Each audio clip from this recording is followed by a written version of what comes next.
मैं जो बिल लेकर आया हूं, जो विधेयक लेकर इस महान सदन की सहमति प्राप्त करने के लिए मैं खड़ा हुआ हूं, वो बिल 70 सालों से जिन्हों को अन्याय हुआ है, जो अपमानित हुए और जिनकी अनदेखी की गई है, वो सभी लोगों को न्याय दिलाने का बिल है, उनको अधिकार दिलाने का। माननीय अध्यक्ष जी, ये बिल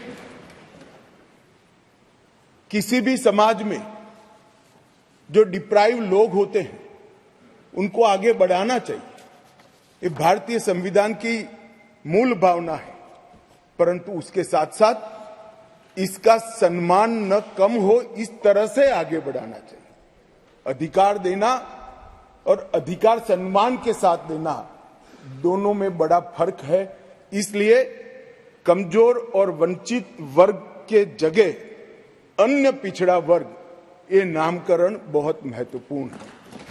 ये दोनों चीजों को ढेर सारे प्रतिपक्ष के सदस्यों ने अलग अलग तरीके से थोड़ा कम आंकने की प्रयास भी किया। किसी ने कहा कि पहले से हो रहा था, किसी ने कहा कि सिर्फ नाम बदल रहा है। मैं इन सभी को कहना चाहता हूं कि अगर हमें पिछड़ा वर्ग के लोगों के प्रति जरा भी संवेदना है तो नाम के साथ उनका सम्मान जुड़ा है, वो जरूर देखना। नाम के साथ सम्मान जुड़ा है, वो वही लोग देख पाते हैं जो उनका उत्कर्ष अपने भाई समझकर, अपने से पीछे रह गए भाई समझकर संवेदना के साथ उंगली पकड़कर आगे बढ़ाना चाहते हैं।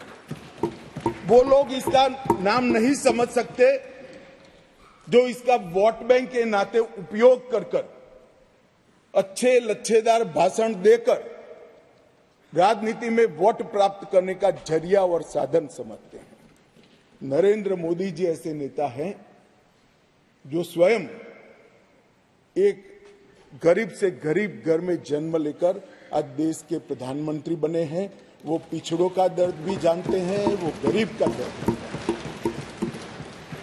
और जब इनके आगे बढ़ाने की बात होती है तब कई बार तो मान्यवर मदद की जगह सम्मान के मायने बड़े होते हैं।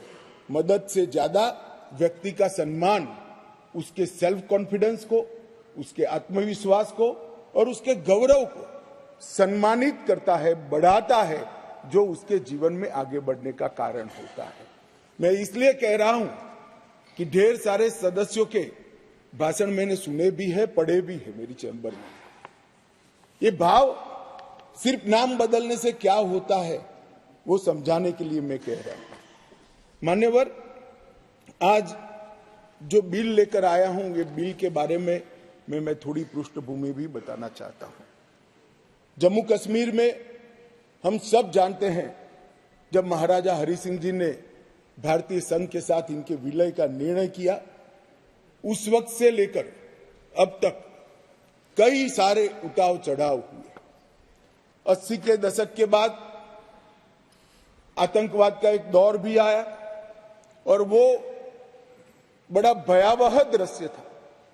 पीढ़ियों से, सदियों से जो लोग अपनी भूमि पर रहते थे, अपना देश समझकर रहते थे, अपनी जन्मभूमि समझकर रहते थे, वो मूल समेत उखड़ गए माने। और किसी ने इनकी केयर नहीं करी, इनकी चिंता भी नहीं करी, न इसको रोकने का प्रयास किया। और कई बार तो मान्यवर रोकने की जिनकी जिम्मेदारी थी वो इंग्लैंड में वैकेशन कर रहे थे। मैं नाम देना नहीं चाहता। और फिर कहते हमने कुर्बानी दी। आपकी कुर्बानी आंख माथों पर अगर दी है तो, मगर सटीक काम और सटीक उपाय और शक्ति के साथ वोट बैंक की राजनीति के बगैर उस वक्त उसको आतंकवाद को उगता हुआ खत्म करते तो आज उनको अपना प्रदेश छोड़ने की जरूरत ही नहीं पड़ती, ना मुझे बिल लेकर आज सदन के सामने आना पड़ता। मान्यवर, जब ये विस्थापित हुए तब देश के अन्य हिस्सों में, अपने ही देश में शरणार्थी बनकर उनको जाना पड़ा। दिल्ली, बेंगलुरु, पुणे, अहमदाबाद, चेन्नई, न जाने कहां कहां गए। लगभग वर्तमान के आंकड़ों के अनुसार 46,631 परिवार और 1,57,967 लोग अपने ही देश में विस्थापित हो गए। और इस तरह से विस्थापित हुए कि उनकी जड़ें ही अपने खुद के देश से, अपने खुद के प्रदेश से, अपने खुद के वतन से उखड़ कर रह गई। ये बिल उनको अधिकार देने का है, ये बिल उनको प्रतिनिधित्व देने का है। मान्यवर, कश्मीर के लिए एक प्रकार से 3 युद्ध हुए। 47 में पाकिस्तान ने कबालियों के नाम से आक्रमण किया। इसमें लगभग 31,779 परिवार पाक अधिकृत जम्मू कश्मीर से जम्मू कश्मीर में विस्थापित हुए। इनमें से 26,319 परिवार जम्मू कश्मीर में और 5,460 परिवार देश भर में फैल गए। वो पाकिस्तान के हमले के शिकार थे। इसके अतिरिक्त 1965 और 1971 में भी युद्ध हुए, उसमें और 10,065 परिवार विस्थापित हुए और कुल मिलाकर 48, 65 और 71 ये तीनों युद्धों में मान्यवर 41,844 परिवार विस्थापित हुए। ये विस्थापितों की स्थिति के बारे में मैं बाद में बात करता हूं, परंतु ये बिल है वो उनको अधिकार देने का बिल है। ये बिल उनको प्रतिनिधित्व देने का बिल है। आज वो लोग ऐसी स्थिति में नहीं है कि वो चुनाव लड़कर वहां की असेंबली में बैठ पाए। जो कहते हैं क्या हुआ धारा 370, कहां हुआ 5 और 6 अगस्त 2019 में ये हुआ कि इनकी सालों से न सुनने वाली आवाज नरेंद्र मोदी जी ने सुनी और आज उनको अधिकार मिला। मान्यवर, जिस 5 और 6 अगस्त का बिल 2019 का कुछ लोगों को जूते में पड़े कंकर की तरह खटकता है, उनको मैं बताना चाहता हूं, इसी बिल का हिस्सा था न्यायिक डिलिमिटेशन। ये एक शब्द नहीं है, 2 शब्द जोड़कर बना है। क्योंकि पहले जो डिलिमिटेशन हुआ था वो इस तरह से था, एक कॉन्स्टिट्यूएंसी यहां बनी है और दूसरा ये वो कॉन्स्टिट्यूएंसी का हिस्सा 15 किलोमीटर दूर है। क्यों? क्योंकि मुझे चुनाव जीतना है। इस तरह से डिलिमिटेशन हुआ। ये डिलिमिटेशन के सामने मैंने जानबूझकर एज ए लेजिस्लेटर न्यायिक डिलिमिटेशन लिखा था, वो आज मैं सदन को बताऊंगा। डिलिमिटेशन कमीशन, डिलिमिटेशन और डिमार्केटेड असेंबलीज ये लोकतंत्र का मूल, जनप्रतिनिधि को चुनने की इकाई तय करने की प्रक्रिया है। असेंबली जो बनती है वहीं से मतदाता अपना प्रतिनिधि विधानसभा में भेजते हैं। अगर डिलिमिटेशन की प्रक्रिया ही पवित्र नहीं है तो लोकतंत्र कभी पवित्र नहीं रह सकता मान्यवर। इसलिए इस बिल के अंदर हमने व्यवस्था करी थी कि डिलिमिटेशन, न्यायिक डिलिमिटेशन फिर से किया जाएगा और सभी की सुनवाई हुई। डिलिमिटेशन कमीशन जम्मू कश्मीर में सब जगह पे गया, अंतिम जिले से लेकर पहले जिले तक सब जगह घूमे। कई समुदायों के प्रतिनिधियों ने इनको आवेदन पत्र दिए थे। पाक ऑक्यूपाई कश्मीर से आए हुए लोगों ने भी दिए थे और कश्मीर घाटी से भागकर जम्मू में शरण लेने वाले लोगों ने और कश्मीर घाटी से भागकर देश भर में फैले हुए कश्मीरियों ने भी आवेदन दिए थे कि हमारा प्रतिनिधित्व का कोई डिलिमिटेशन कमीशन संज्ञान ले। और मुझे आनंद है मान्यवर कि डिलिमिटेशन कमीशन ने इसका संज्ञान लिया। भारत के इलेक्शन कमिश्नर ने विधानसभा में 2 सीटें कश्मीरी विस्थापितों के लिए नामांकन की जा सके और 1 सीट अनधिकृत ऑक्यूपेशन जो हमारे कश्मीर का हिस्सा पाकिस्तान कर बैठा है, वहां से विस्थापित लोगों में से एक व्यक्ति को नॉमिनेट करना पड़ेगा। ये इसका हाथ। अब इसमें क्या है, पहले भी मिलता था ना, पहले नहीं मिलता था। पहले सिर्फ जरूरत लगे तो, प्रतिनिधित्व न हो तो महिलाओं को 2 सीट दी जाती थी।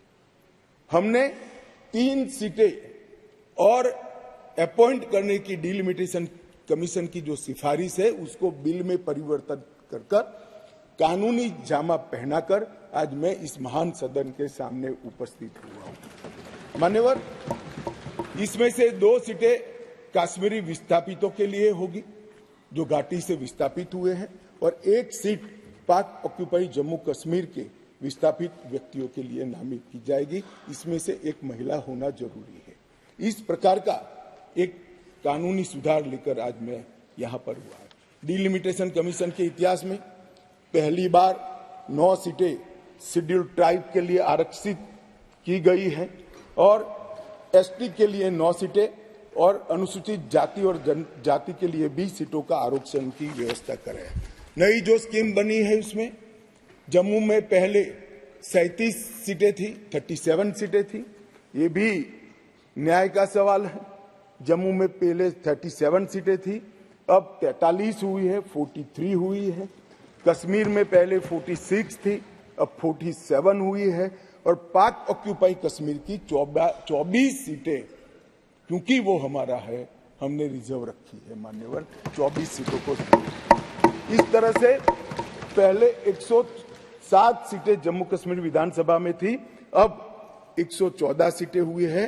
पहले 2 नॉमिनेटेड मेंबर हुआ करते थे, अब 5 नॉमिनेटेड मेंबर मान्यवर इसमें होंगे। जम्मू कश्मीर के कानून के हिसाब से 2 महिलाओं को राज्यपाल द्वारा मनोनीत किया जाता है और धारा 15 के अनुसार किया जाता है। और अब इसमें कश्मीरी प्रवासियों में से 2, जिसमें से 1 महिला, और पाक ऑक्यूपाई कश्मीर से 1 नामांकन किया जाएगा। मान्यवर, ये इसलिए संभव हुआ है कि 5 और 6 अगस्त को ये ऐतिहासिक बिल नरेंद्र भाई ने कैबिनेट में पारित किया और इस सदन ने इसको परमिशन दी, इसको मान्यता दी और धारा 370 चली गई। इसी का हिस्सा था ये डिलिमिटेशन कमीशन। मान्यवर, सुरक्षा का परिदृश्य में इस पर बाद में बात करूंगा। ढेर सारे सदस्यों ने इसकी चिंता भी व्यक्त की है, मैं भी चिंतित हूं, परंतु क्या हुआ है वो बताना ये मेरा फर्ज है, क्योंकि एक ओर से रिकॉर्ड पर चीजें आ गई है तो मुझे जवाब तो जरूर उसका देना पड़ेगा। और आज जो धारा 370 हटने के बाद क्या विकास हुआ, आतंकवाद तो अब भी चल रहा है, कश्मीरियत का कितना नुकसान हुआ, ये सारी चीजों के जवाब मैं बहुत डिटेल मान्यवर दूंगा। और ये दोनों जो संशोधन है वो संशोधन आने वाले दिनों में इतिहास इस सदन के इस प्रयास को और सदन के आशीर्वाद को हर कश्मीरी जो प्रताड़ित है वो याद रखेगा, हर कश्मीरी जो पिछड़ा है वो याद रखेगा कि नरेंद्र मोदी सरकार ने 70 साल से दर दर की ठोकरें खाने वाले भटकते हुए अपने ही देश के भाइयों बहनों को न्याय दिलाने के लिए उनको 2 सीटें का रिजर्वेशन दिया और अपना देश छोड़कर पाक ऑक्यूपाई कश्मीर से यहाँ शरणार्थी बने हुए लोगों को रिजर्वेशन दिया। और जो डिप्राइव थे उनको कमजोर लोग ऐसे अपमानित करने वाले शब्द की जगह पिछड़ा वर्ग का संवैधानिक शब्द इनके लिए रखकर आज ये बिल लगभग आया। इन्होंने क्या कहा, कई सदस्यों ने पूछा कि क्या हुआ है इनके लिए, विस्थापितों के लिए क्या हुआ है, रिजर्वेशन देने से क्या होगा। रिजर्वेशन देने से उनकी आवाज कश्मीर की विधानसभा में गूंजेगी और फिर कोई ऐसी स्थिति करना जाएगा तो नहीं रोकेंगे वो, क्योंकि उनकी आवाज वहां। मान्यवर, इसके अलावे 5,675 कश्मीरी विस्थापित परिवार आज रोजगार पैकेज का फायदा उठा रहे हैं। ऐसे कर्मचारियों के लिए 6,000 फ्लैट बनाने का प्रोजेक्ट था जो नहीं समाप्त हुआ, 14 से शुरू हुआ, मगर अब राष्ट्रपति शासन डालने के बाद लगभग 880 फ्लैट्स बन गए हैं और उनको हैंडओवर करने की प्रक्रिया चालू है। इनकी ऑनलाइन शिकायत लेकर इसके निवारण का पोर्टल भी मान्यवर शुरू कर दिया गया है। और एक बहुत महत्वपूर्ण कानून, जो लोग कहते हैं, मैं कश्मीर के जो सांसद बैठे हैं उनको विशेष रूप से कहना चाहता हूं, क्या हुआ जो कहते हैं इनको बताना चाहता हूं। मान्यवर, जब आतंकवाद चालू हुआ, निशाना बनाकर सबको भगाना शुरू हुआ, घड़ियाली आंसू बहाने वाले तो मैंने बहुत देखे, शब्दों से अच्छे तरीके से सांत्वना देने वाले मैंने बहुत नेता देखे हैं, मगर नरेंद्र मोदी एकमात्र व्यक्ति ऐसा है जिन्होंने इनके आंसू साच अर्थ में पोंछने का काम किया। मान्यवर, उनकी पीड़ा का हम कल्पना नहीं कर सकते, जो करोड़ों रुपए का प्रॉपर्टी वहां छोड़कर जान बचाने के लिए कहीं बेंगलुरु, कहीं अहमदाबाद, कहीं दिल्ली, कहीं जम्मू में जाकर कैंप में रहे हैं, अपने स्तर से बहुत नीचे जीवन जी रहे हैं। इनकी पीड़ा की कल्पना हम नहीं कर सकते बाकी के देश के हिस्से में रहकर, मगर जब वहां से भागे वो करोड़ों रुपए की संपत्ति किसी ने कब्जा ली। कब्जा लेने के बाद कहा कि अब तुझे कुछ नहीं मिलेगा, मैं जो देता हूं वो ले लो। औने पौने दाम में करोड़ों रुपए की संपत्ति एक प्रकार से छीन ली गई और प्रशासन चुपचाप बैठा, कोई कदम नहीं उठाए। और मान्यवर, हमने इसका रास्ता ढूंढा, नया कानून बनाया और वो रिट्रोस्पेक्टिव इफेक्ट से उनको वापस देने का काम भारतीय जनता पार्टी की नरेंद्र मोदी सरकार। ये पूछते हैं क्या हुआ था वो भी बताया और अब क्या हुआ वो भी बताया। और बहुत बोले हो, धैर्य रखना सुनने का, आज जरा धैर्य रखकर सुनना। और मेरा निवेदन है, जितने बैठे कम ही बैठे हैं, चले न जाए। मान्यवर, अधिवास प्रमाण पत्र लगभग 1.6 लाख लोगों को अधिवास प्रमाण पत्र देने का काम ये भारतीय जनता पार्टी की सरकार ने। नरेंद्र मोदी जी के प्रधानमंत्री बनने के बाद प्रति व्यक्ति 3250 रुपया और अधिकतम सीमा परिवार में 13,000 रुपया कैश डॉल दिया जाता है इन लोगों को। प्रति व्यक्ति 9 किलो चावल, 2 किलो आटा और 1 किलो मासिक चीनी देने का काम हमारी सरकार करती है माननीय। और पाक ऑक्युपाई कश्मीर से जो लोग आए थे उनको एक मुश्त 5.5 लाख रुपया एक साथ देने का काम ये नरेंद्र मोदी। जो लोग कहते थे कि क्या हुआ, आप तो मूल से ही कटे हो साहब, मूल के साथ संपर्क ही नहीं, कैसे मालूम पड़ेगा बदलाव क्या हुआ। इंग्लैंड में वैकेशन कर जम्मू कश्मीर के बदलाव का अनुभव नहीं कर सकते हो मान्यवर। हमने दादा बैठो आपको नहीं कह रहा हूं दादा, बैठ जाइए। आप कहां कश्मीरी हो?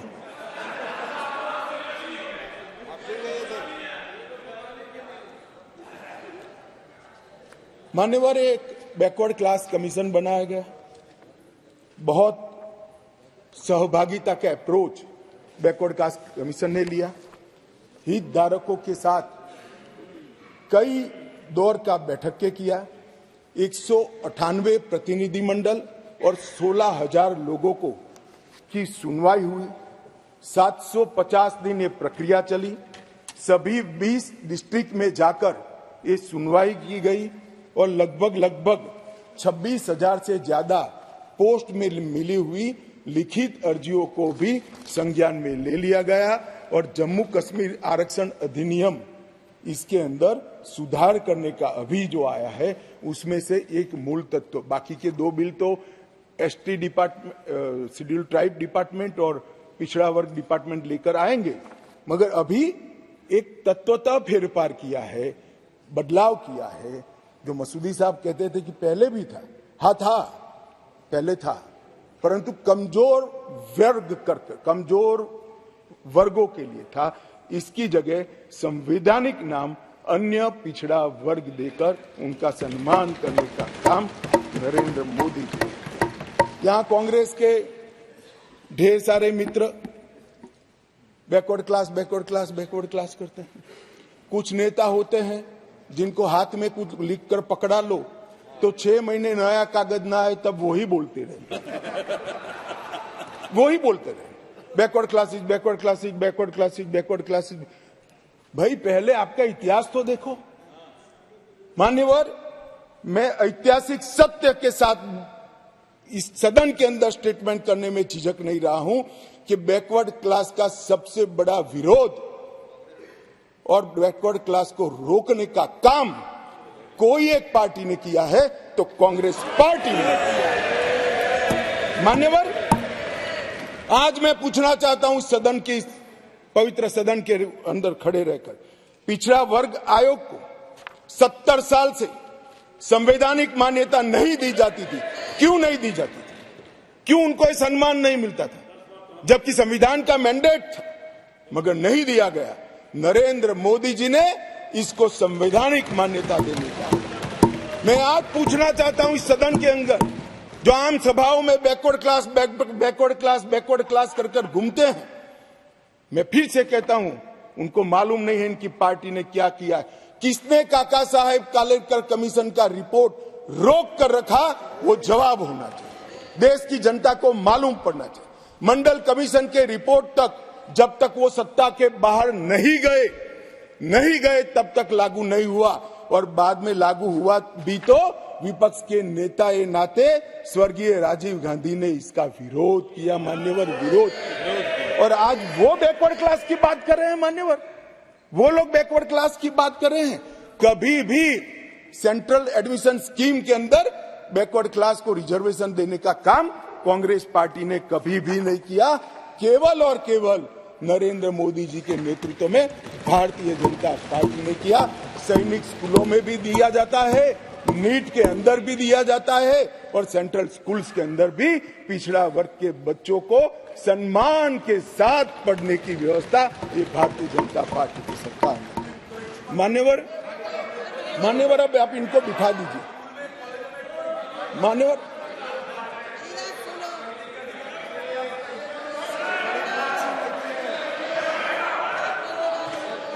मान्यवर, अब तक डिप्राइव लोगों की बात करते हैं। अब तक ईडब्ल्यूएस इकोनॉमी का रूप से पिछड़े लोगों को आरक्षण देने की बात कभी नहीं सोची गई। पहली बार नरेंद्र मोदी जी ने अनारक्षित जातियों के गरीब बच्चों को 10% रिजर्वेशन देने का काम। और मान्यवर, आज ये नामकरण में भिन्नता से क्या होता है इनको मालूम नहीं है। मानो मेरी माँ का नाम कुसुम है, मैं उसको कुसुम बोलता हूँ और माँ कहता हूँ। दोनों को बीच में कितना अंतर है वो माँ को ही मालूम पड़ता है और किसी को मालूम नहीं। नाम तो वही है, व्यक्ति वही है, मगर किस भाव से बुलाया जाता है। जब बच्चा माँ कहकर बुलाता है तो जो प्यार और स्नेह और वात्सल्य आता है वो माँ से ही आता है, नाम से नहीं आता है। मान्यवर, ये नहीं समझ पाएंगे। ये भाषा का सुधार नहीं है, एक कंसेप्ट का सुझाव है, नजरिए का सुझाव है और देखने के दृष्टिकोण का सुझाव है जो नरेंद्र मोदी सरकार कर रही है।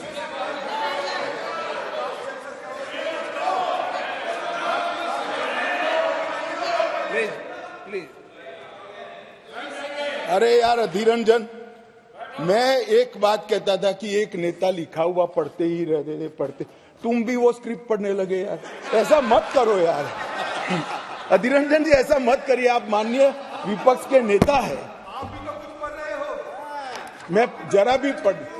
अरे आपके बारे में नहीं बोल रहे वे, माननीय अधीर रंजन जी आपके बारे में नहीं बोल रहे। प्लीज मान्यवर, मैं इनको बताना चाहता हूं, आजकल करते करते मेरे 32 साल किसी न किसी सदन में हो गए, मैंने आज तक कभी लिखा हुआ भाषण पढ़ा नहीं है। मैं मन की गहराइयों से बोलता हूं। मेरे हाथ में जो कागज होता है आंकड़ों और तथ्यों को रिपेयर करने के लिए होता है, क्योंकि मैं जिम्मेदारी के साथ यहां पर हूं। मान्यवर, प्लीज प्लीज प्लीज, माननीय सदस्य प्लीज प्लीज।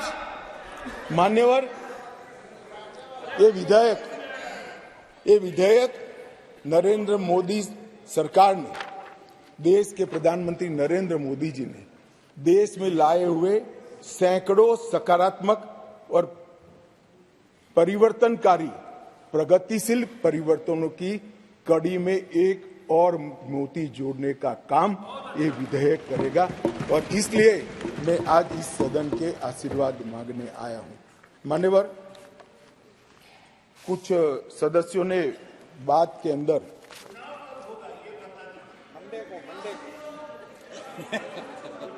दादा धैर्य से सुनना पड़ेगा, अंत में बताऊंगा, तब तक आप टोके बगैर बैठे। मान्यवर, कुछ कानूनी और संवैधानिक मुद्दे खड़े कर पहले एक मॉरल बात लाए कि भाई जिस कानून के अंदर आप अमेंडमेंट लेकर आए हो वो कानून ही कोर्ट के सामने चैलेंज में है। मसूदी साहब तो हाई कोर्ट के जज रहे, विद्वान न्यायाधीश रहे हैं, अधिवक्ता अच्छे ही होंगे तभी तो जज बने होंगे। मैं उनको कहना चाहता हूं, धारा 370 भी काफी साल तक चैलेंज में रही, क्यों नहीं रोका उसको? जब चैलेंज में थी तो धारा 370 को क्यों नहीं रोका गया? और आज आपको कानून की मर्यादाएं याद आ रही है। फिर भी मैं स्पष्टता करना चाहता हूं, आपकी ही पिटीशन है, आप पिटीशनर हो। इस पर स्टे मांगा गया था, स्टे पर बहस हुई, न्यायाधीशों ने सुनवाई कर स्टे देने से इनकार किया। स्टे देने से इनकार किया। मैं बहुत रिस्पॉन्सिबिलिटी के साथ यहां बोल रहा हूं, कोई स्टे नहीं है। कहा कि हम समाज करेंगे, एडमिट किया, जो एडमिट खुद ही होता है कि नहीं एडमिट होने से कुछ नहीं होता, स्टे करना पड़ता है, ऑर्डर में स्टे करना पड़ता है। मान्यवर, जब तक आप तो जज रहे साहब, ऊपर वाले से तो डरिए, फारूक साहब से इतना मत डरिए। मान्यवर, पिटीशन एडमिट होने से को डराता नहीं, फिर भी डरते हैं, बोलिए। मेरा काम डराना नहीं है, आप लोगों का काम है डराना, हम डराते हैं। मान्यवर, कहा है उसका जवाब मैं आपके बाद दूंगा। नहीं दे सकते आप, नियमों के अनुसार नहीं दे सकते। मान्यवर, जब कोई भी पिटीशन सुप्रीम कोर्ट के सामने जाता है, अगर सुप्रीम कोर्ट उसको स्टे नहीं देता है तो तब तक यथास्थिति बनती है, और यथास्थिति ये है कि राष्ट्रपति महोदय ने इसको कानून को बनाने का काम पूर्ण कर दिया है। ये यथास्थिति है। इसके लिए मैं इसके अंदर अमेंडमेंट लेकर किसी भी समय पर आ सकता हूं। और ये जो है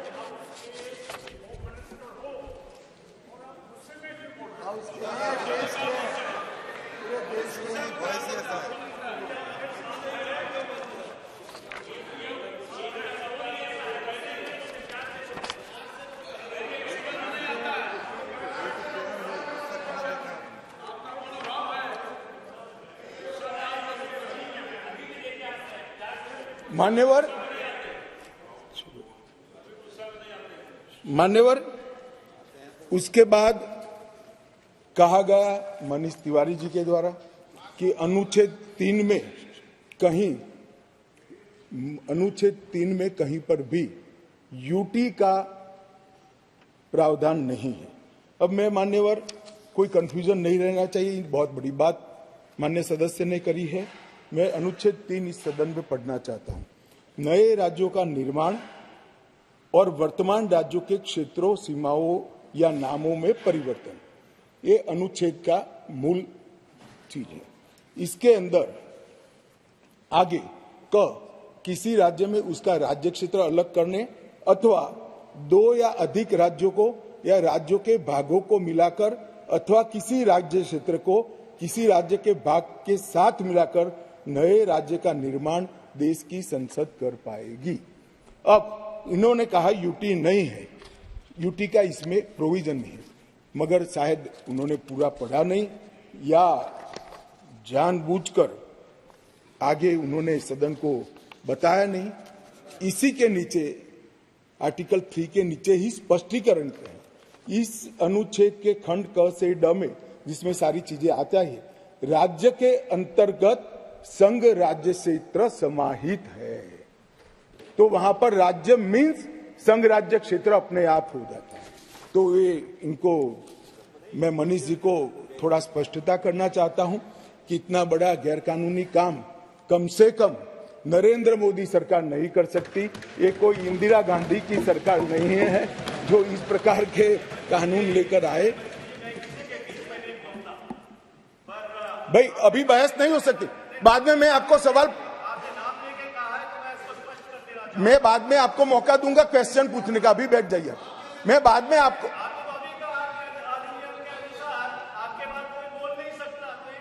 नहीं मगर प्रश्न देखिए मनीष जी, मैं प्रश्न ले सकता हूं। मैं महोदय को अभी कहता हूं, बाद में मनीष जी का प्रश्न। चलिए, ये भी नियमों के अंदर है। मान्यवर, बाद में उन्होंने कहा कि अनुच्छेद 3 के परंतु को निलंबित करके राष्ट्रपति शासन डाला क्योंकि ये प्री डिजाइन था। मान्यवर, मेरे पास लिस्ट है। आंध्र प्रदेश में राष्ट्रपति शासन 1973 में डाला, हम नहीं थे, कांग्रेस की सरकार थी, परंतु निलंबित किया गया था। अरुणाचल में डाला गया, परंतु निलंबित। 81 में आंध्र प्रदेश में उनकी सरकार, परंतु निलंबित किया था। 1990 में परंतु निलंबित किया था। बिहार 1969 कांग्रेस सरकार, परंतु निलंबित किया था। 72 परंतु निलंबित किया था। 1977 परंतु निलंबित किया था। 69 बिहार, फिर गोवा 1990 परंतु निलंबित था। 1990 परंतु मेरे पास लगभग 27 राज्यों के 70 से ज्यादा है। एक में भी वो परंतु निलंबित करे बगैर राष्ट्रपति शासन नहीं डाला गया है।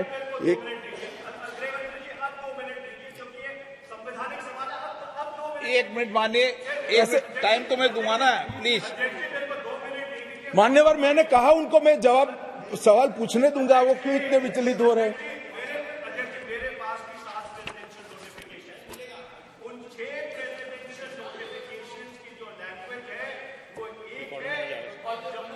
के प्रेसिडेंशियल नोटिफिकेशन की लैंग्वेज अलग है। मैं आपको अभी डेमोन्स्ट्रेट कर सकता हूं, मैं अभी पढ़ के सुनाता हूं, मैं अभी पढ़ के सुनाता हूं। इस पर बहस ही नहीं है, लैंग्वेज क्या है?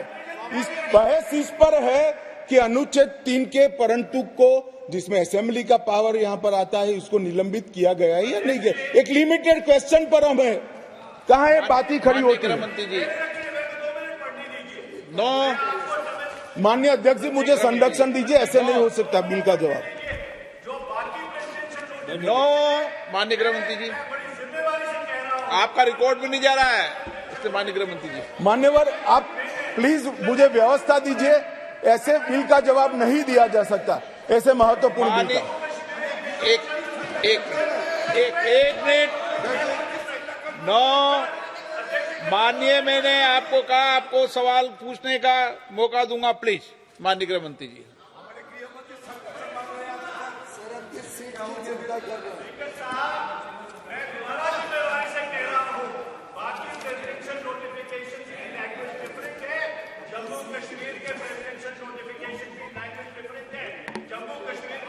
आप प्लीज नो, माननीय रामकृपाल जी प्लीज, माननीय मनीष तिवारी जी प्लीज।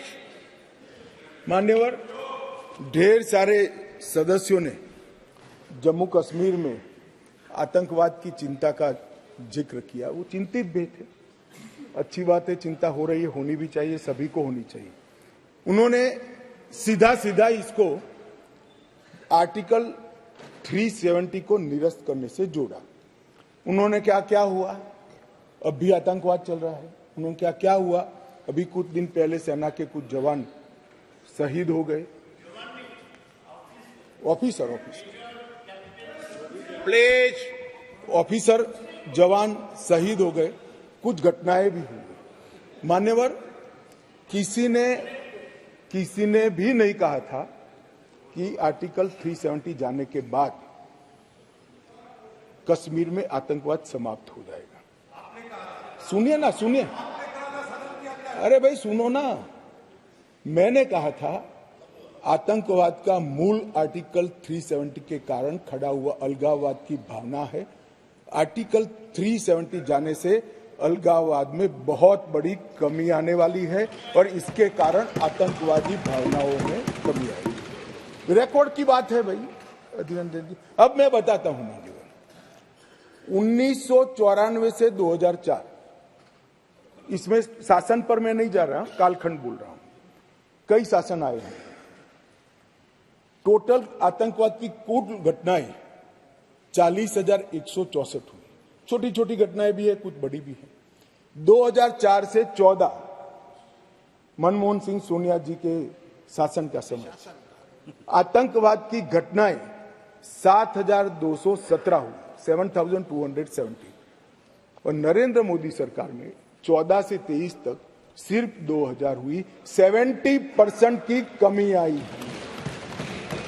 और मैं थोड़ा और एक्सप्लेन करना मांगता हूं कि ये जो 2,197 आई है, इसमें से एक घटना का जिक्र है। 65% घटनाएं पुलिस की गई कार्यवाही के कारण अकर हुई है। मतलब कोई जगह पे सूचना मिलती है कि आतंकवादी छिपा है, पुलिस इस पर हमला करती है तो भी वो आतंकवादी मुठभेड़ मानी जाती है। इस प्रकार की 70% कमी आई है 2004 से 14 में और 14 से 23 में। नागरिकों के मृत्यु के अंदर 72% की कमी आई है और सिक्योरिटी फोर्सेस के मृत्यु के अंदर 59% की कमी नरेंद्र मोदी सरकार में। इसलिए मैं कहता हूं, मैं ठीक ही कहता था, अलगाववाद की भावना का मूल, उसका उद्भव स्थान आर्टिकल 370 है, वो जाएगा। अलगाववाद की भावना भी over a period of time खत्म होगी और आतंकवाद भी खत्म। और कल पथराव की बात करते, मैंने 2 साल लिए हैं साहब। 2010 2654 पथराव की घटनाएं हुई थी 2010 में। 2023 में 0, एक भी पथराववाद नहीं। ऑर्गेनाइज हड़ताल जो कॉल देकर पाकिस्तान से कॉल देते थे इनके आका, और कश्मीर की वैली और जम्मू बंद हो जाते थे। 132 ऑर्गेनाइज हड़तालें हुई थी 2023 में, एक भी हड़ताल नहीं, एक भी बंद नहीं। मान्यवर, पथराव में नागरिकों की मृत्यु 2010 में 112 हुई थी, 23 में क्योंकि पथरावी नहीं हुआ है, नो इंजर्ड नो डेथ। मान्यवर, सिक्योरिटी फोर्सेस पथराव के कारण 6,235 हुए थे इंजर्ड सिक्योरिटी फोर्सेस, और इस बार क्योंकि पथरावी नहीं हुआ है 0 इंजर्ड है। क्या बदलाव हुआ है, इनको मैं कहता हूं क्या बदलाव हुआ है। अरे इसी सदन में रहकर सारी मर्यादाएं तोड़कर अगर धारा 370 खत्म हुई तो खून की नदियां बह जाएगी कहते थे।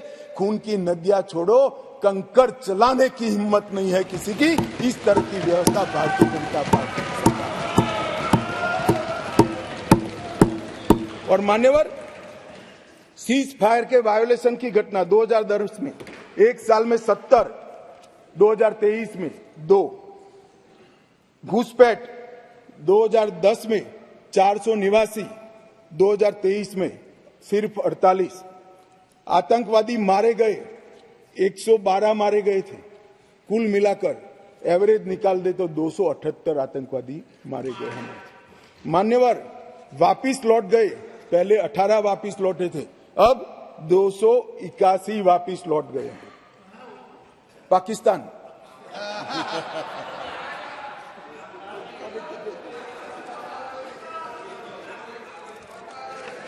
मान्यवर, और वो ऐसे ही नहीं हुआ है। जम्मू कश्मीर की लोगों की सुरक्षा और इनके जीवन की क्वालिटी सुधारने के लिए नरेंद्र मोदी जी के नेतृत्व में भाजपा सरकार ने अथक परिश्रम किया है।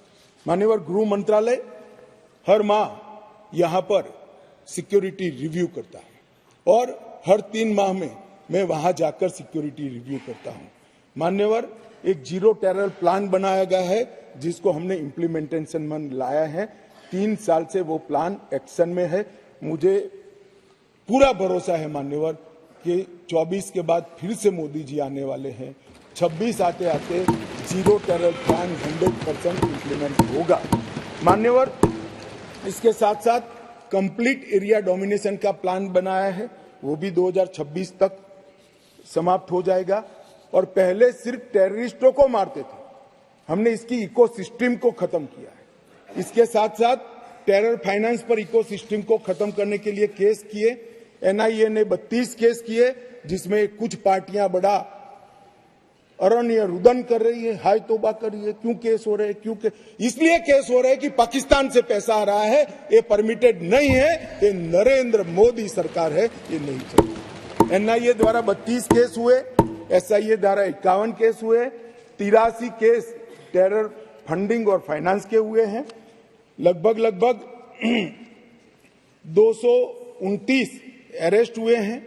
150 करोड़ की मूल्य की 57 प्रॉपर्टी को सीज कर नीलामी के लिए कोर्ट के सामने दस्तावेज रख दिए गए और 134 बैंक अकाउंट सील किए, जिसमें 122 करोड़ रुपया सीज हुआ है और 5.5 करोड़ रुपया कैश हुई है।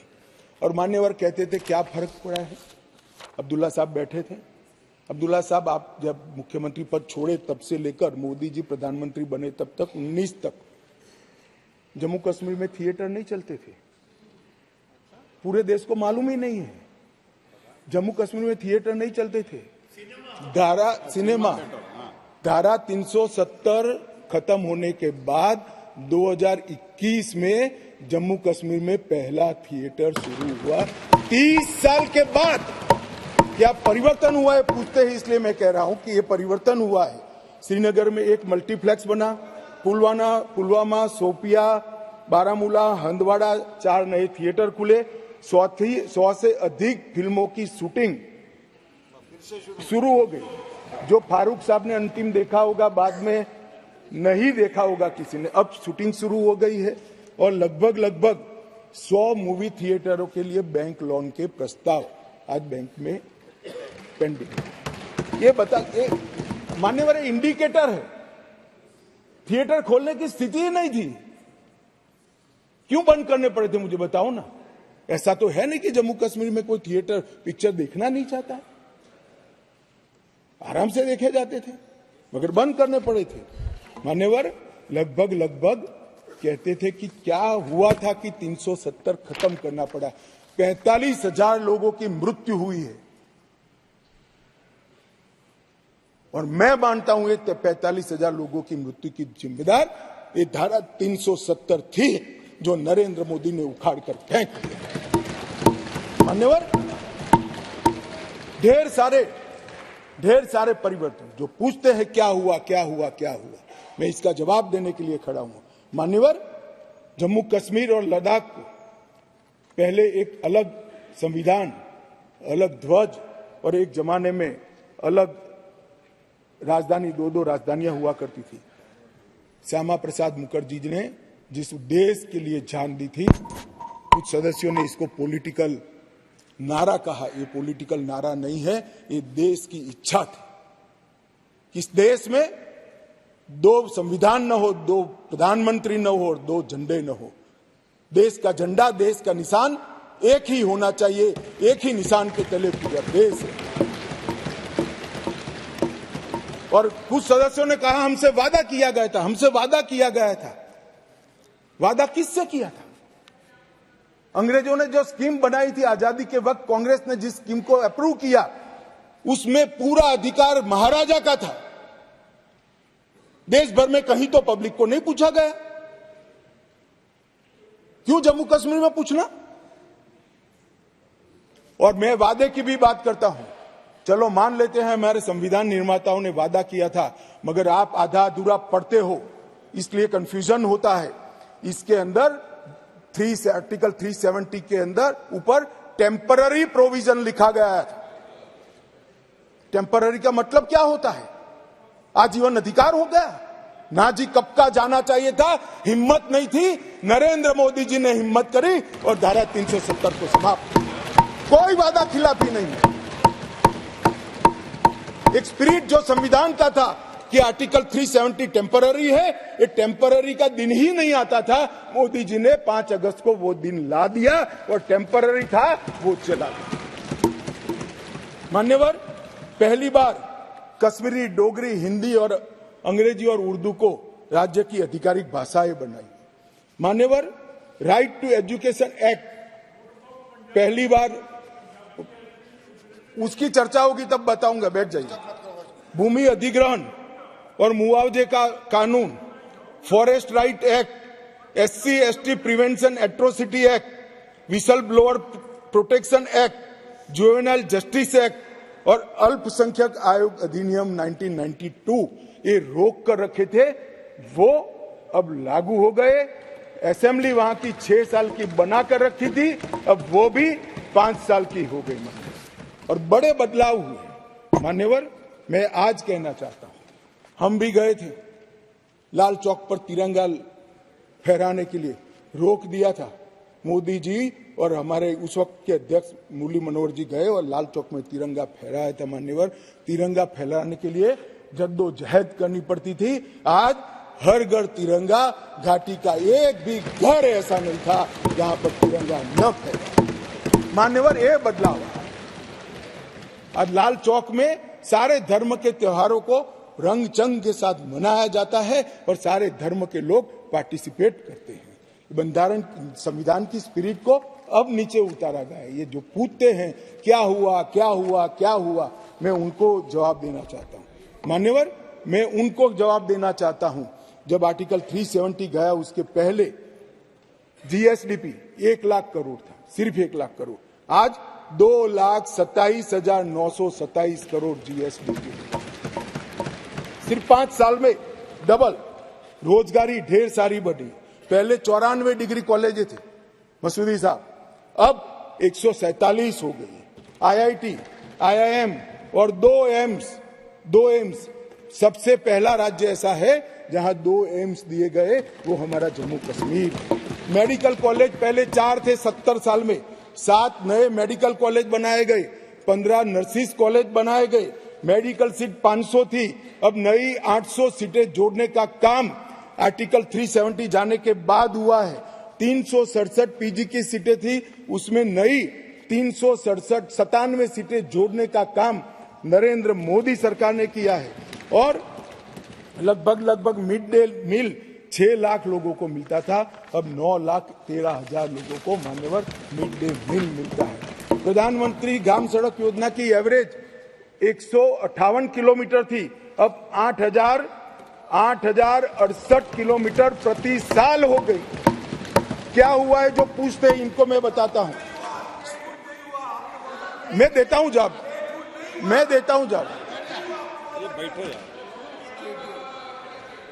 मान्यवर, स्मार्ट सिटी मिशन पहले था ही नहीं, अब 173 काम हुए हैं।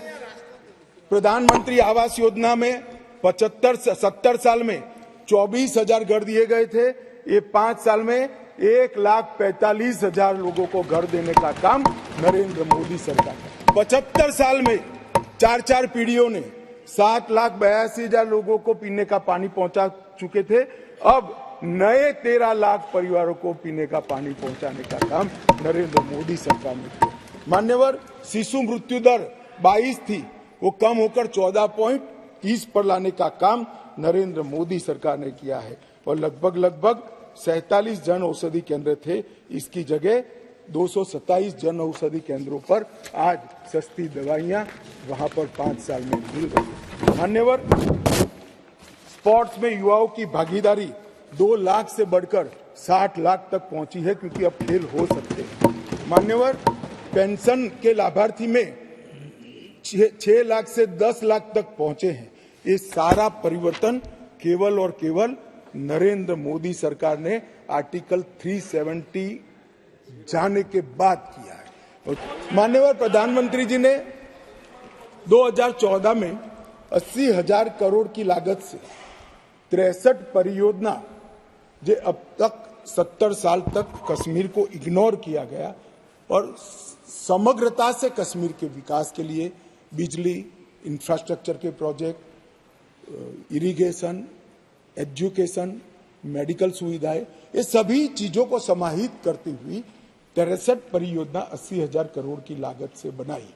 इसमें लगभग 9 परियोजनाएं 21,000 करोड़ की लद्दाख की थी जो अब अलग यूटी में चली गई, परंतु जम्मू कश्मीर की बात करें तो 32 परियोजनाएं 58,477 करोड़ की लगभग पूरी हो गई है और 58,000 करोड़ में से 45,800 करोड़ रुपए का व्यय समाप्त। ये मैं बताता हूं, ये कह रहे कि क्या हुआ है इसके लिए मैं कुछ योजनाओं का नाम भी जरूर पढ़ना चाहूंगा। 5,000 मेगावाट के लक्ष्य रखकर 4,287 करोड़ की 642 मेगावाट की कीरू हाइड्रो परियोजना, क्वार हाइड्रो परियोजना 540 मेगावाट 5,000 करोड़, रतले हाइड्रो परियोजना 5,200 करोड़ 850 मेगावाट, 8,112 करोड़ की 1,000 मेगावाट की सोपाक दल दूल हाइड्रो परियोजना, सावलकोट हाइड्रो परियोजना 1,856 मेगावाट की 2,300 करोड़ की और शाहपुर कंडी बांध सिंचाई और बिजली परियोजना 2,793 करोड़ की। सिर्फ जल विद्युत के अंदर इतना सारा पैसा ये 10 साल के अंदर इन्वेस्ट हुआ है और पहली बार सौर ऊर्जा 1,600 मेगावाट की प्राप्त करने के लिए भी प्रोजेक्ट वहां पर डाला गया।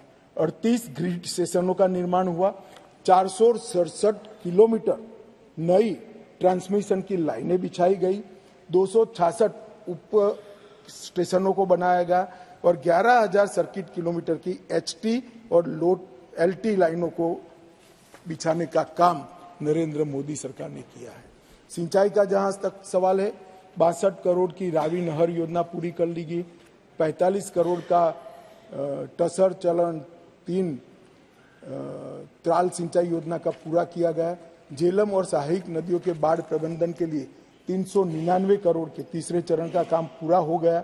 1,632 करोड़ का दूसरे चरण का काम चल रहा है और चरण 1 का काम पूरा होकर 31,800 क्यूसेक से बढ़कर 41,000 क्यूसेक की परिवहन की क्षमता आज परिवहन कर रही है। शाहपुर कंडी बांध परियोजना भी पूरी हो गई है। जम्मू प्रांत की प्रमुख नहरों से 3 पीढ़ियों से गाद नहीं निकाली गई थी। 59 दिन में ही राष्ट्रपति शासन लगने के बाद गाद निकालने का काम 70 साल के बाद पूरा हुआ है। रेल नेटवर्क का विस्तार हुआ है। 3,127 करोड़ रुपये की अनुमानित लागत से 8.45 करोड़ की लंबी विंड ट्यूब काजीकुंड बनिहाल सुरंग का निर्माण हो गया है और लगभग 8,000 किलोमीटर नए रोड ग्रामीण सड़क योजना के बना है। जम्मू कश्मीर के 10 शिल्प को GI टैग मिला। डोडा का गुच्छी मशरूम भी GI टैग मिला। RS पूरा के बासमती चावल को जैविक प्रमाण पत्र जारी किया गया और समग्र कृषि विकास के लिए 5,013 करोड़ की योजना की गई। पूरे देश में सिर्फ गरीब व्यक्तियों को 5 लाख तक का स्वास्थ्य का पूरा खर्चा सरकार उठाती है साहब। पूरे देश में सिर्फ गरीबों का उठाती है। जम्मू कश्मीर में सभी व्यक्तियों का 5 लाख तक का पूरा खर्चा आज सरकार उठाती है। हमने बहुत रुजुता के साथ, बहुत संवेदनशीलता के साथ जम्मू कश्मीर को संभालने का कहा है। जो लोग कह रहे थे क्या हुआ, भारतीय जनता पार्टी का शासन आने के बाद अंतिम पर्यटक 14 लाख थे। अब 2022-23 में 2 करोड़ पर्यटकों ने जम्मू कश्मीर का और जून 23 तक 1 करोड़ समाप्त हो गया है। मुझे विश्वास है कि 2 करोड़ का भाजपा सरकार, नरेंद्र मोदी सरकार का रिकॉर्ड नरेंद्र मोदी सरकार ही समाप्त हो इस दिसंबर में रिकॉर्ड किया। जम्मू कश्मीर जो एक ऐसा गंतव्य स्थान बना है जिसका वातावरण प्राकृतिक हो, मानांक वैश्विक हो, दृष्टिकोण आधुनिक हो, आतिथ्य पारंपरिक हो और अनुभव में मनोरंजन और रोमांच दोनों हो, इस प्रकार का एक पर्यटक स्थल आज बना है। होम स्टे की नीति बनी है, फिल्म की नीति बनी है, हाउस बोट के लिए भी एक पॉलिसी बनाने का काम कर रहा है। जम्मू रोपवे परियोजना 75 करोड़ खर्च कर पूरा कर ली गई है और इंडस्ट्रियल पॉलिसी भी पूरी कर ली गई है। और मैंने फिर से, आप फारूक साहब आए इसलिए फिर से कहना चाहता हूं कि पूरे देश भर में गरीबों को ही 5 लाख रुपया का स्वास्थ्य का पूरा खर्चा नरेंद्र मोदी सरकार उठाती है। जम्मू कश्मीर में सभी लोगों का 5 लाख।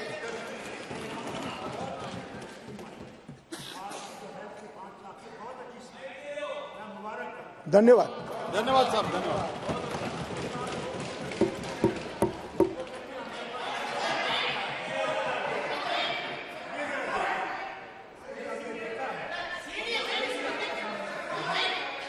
अरे राजा, एक टेली कम्युनिकेशन का नहीं है यार, कश्मीर का है, काहे को खड़े हो जाते हो?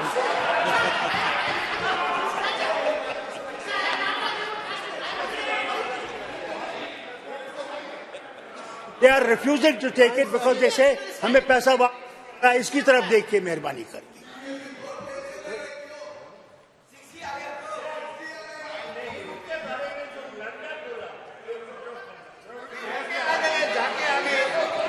मान्यवर बैठिए दादा। आपके जाने के बाद एक माननीय सदस्य खड़े हुए, उन्होंने कहा इसके लिए ब्लंडर नहीं, हिमालयन ब्लंडर भी शब्द प्रयोग किया गया। मान्यवर, अंत में मैं जो बिल लेकर आया हूं, अंत में मैं जो बिल लेकर आया हूं वो सालों से जो वंचित थे, अधिकारों से वंचित थे, अपना देश, अपना प्रदेश, अपना घर, अपनी भूमि, अपनी जायदाद छोड़कर अपने ही देश में निराश्रित हो गए, ऐसे लोगों को अधिकार लेने का बिल है। जिनका देश ही छूट गया, ऐसे लोगों को अधिकार लेने का बिल है। और जो वर्षों से सम्मान से वंचित थे, ऐसे पिछड़ा वर्ग के लोगों को संवैधानिक शब्द अन्य पिछड़ा वर्ग से सम्मानित करने का ये बिल है। मैं अतः सदन से निवेदन करना चाहता हूं कि मेरी पार्टी का आप जरूर विरोध करिए, प्रधानमंत्री जी की नीतियों का भी करिए, मेरा व्यक्तिगत तौर पर भी करिए, मगर बिल का उद्देश्य बहुत पवित्र है। कम से कम पिछड़ा वर्ग के लोग और हमारे विस्थापित हैं, उनकी ओर देखते हुए आप समर्थन करिए और उसको सर्वानुमत से पास करिए।